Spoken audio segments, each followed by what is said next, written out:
नमस्कार, प्रणाम, हर महादेव। हम हैं प्रियंका देवी कुशवाहा और हमारे यूट्यूब चैनल भोजपुरिया गीत में रउआ सभे के स्वागत बड़ुए। रउआ सभे के बीच में बहुत प्यारा सा तुलसी गीत हम लेके आ गए बनी, तुलसी विवाह गीत के पूरा जरूर सुनम जा। वीडियो को लाइक से जरूर करब जा। अभी तक ले चैनल के सब्सक्राइब नहीं किया कर ले तो चैनल के भी सब्सक्राइब जरूर कर ले जा। कमेंट बॉक्स में लिख के भेजम जा हमारे गीत कैसा लागला, गीत के कहाँ से सुना तनी जा।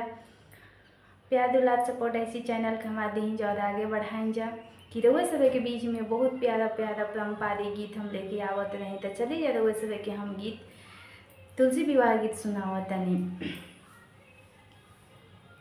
हरियर बसवा काटाइला माड़ो छवाइला हो।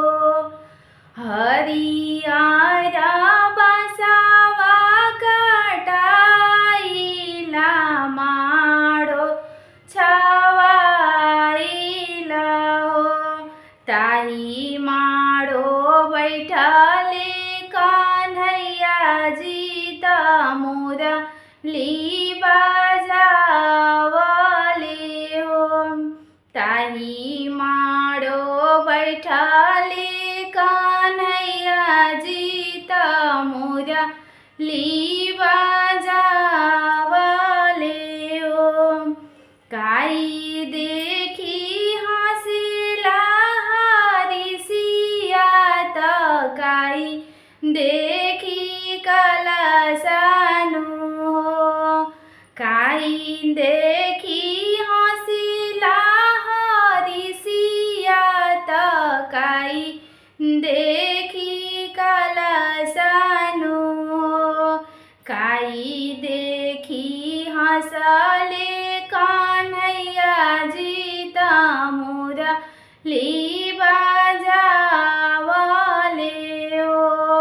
काई देखी हंसले कन्हैया जी त मुरली बजावले हो। काजर देखी हंसिला हरिसिया त मौरी देखी कलशनु हो।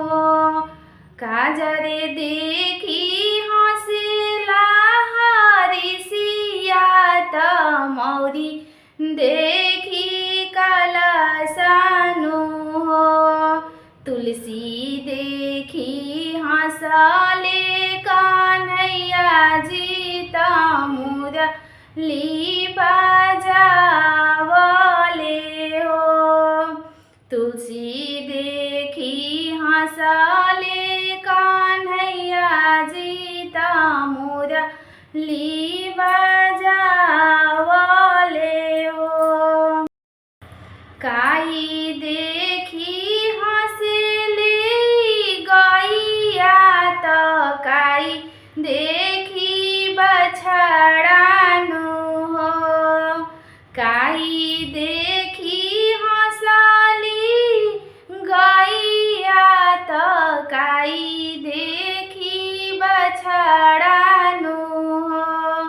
काई देखी हंसेला मोरावा त मने मने बिहसेला हो।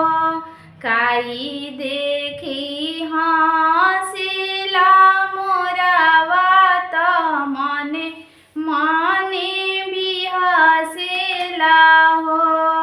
रूपा देखी हंसेली गैया त रंग देखी बछड़ानु हो। रूप देखी हंसेली गैया त रंग देखी बछड़ानु हो।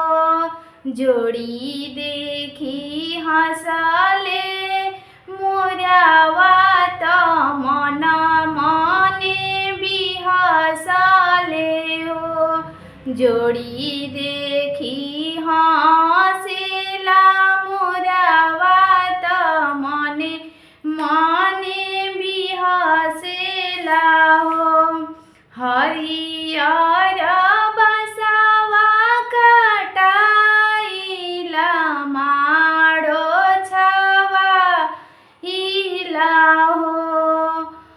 हरियर बसवा कटाइला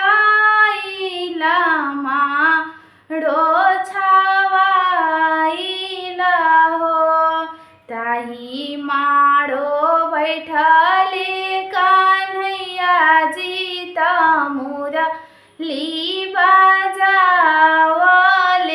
हो ताही माडो बैठले कान्हैया जी त मुरली बजावले हो।